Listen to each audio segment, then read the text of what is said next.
Okay, so you have laid out the problems you solve in a language your prospect understands using symptoms of their problem. So at this point, they're either going to identify with them or they're not. And if they don't, then perhaps there's nothing there, or you just haven't framed your conversation correctly. But if they do, and they say, no, I experienced that. Yeah, I mean, it is a problem. Once they do that, you have to then dig in and have a conversation around that problem. And that's to really start to unravel what's really going on in this company. What is it? Is it a problem that you can fix, or is it something that is just the way it is and that they've lived with that problem for many years and it's not a big enough priority for them to actually fix? So I would ask questions such as the following. So as soon as they say, yeah, I identify with that, say, okay, would you mind just running me through like a recent example of what exactly you mean? And then they will give you a real life scenario of something that would or is painful, and you can start to question into that. So the key to this part is to have a conversation. It's not to have your perfect list of questions for you to ask. It's to ask questions inside of the conversation.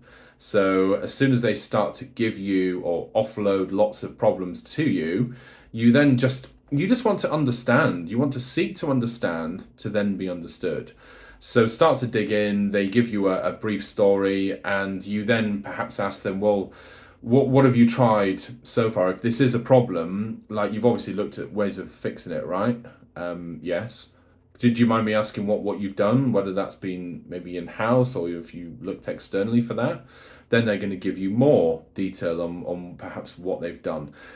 You can ask them like, how long has this problem been going on? Has it been systemic for many years? Is it a new thing? And therefore, maybe it's not really a big enough problem to them.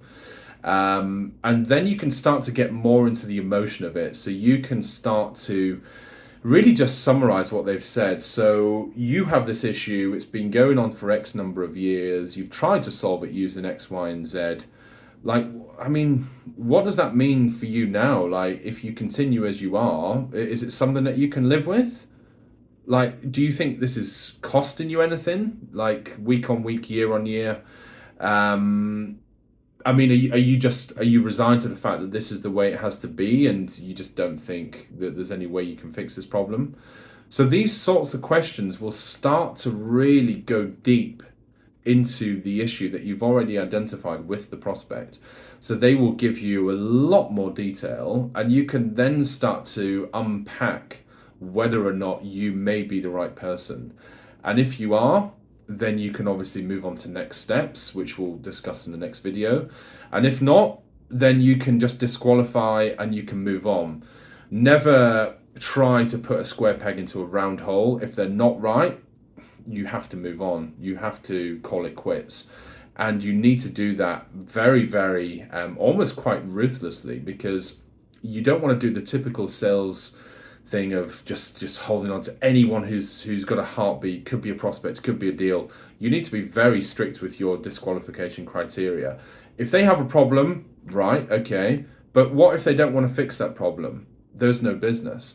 What if the problem isn't big enough, or it's number 7 or 8 on their list of priorities? It's not going to happen. So you need to use common sense, and you need to qualify out those who are just not right for you or your solution at the current time.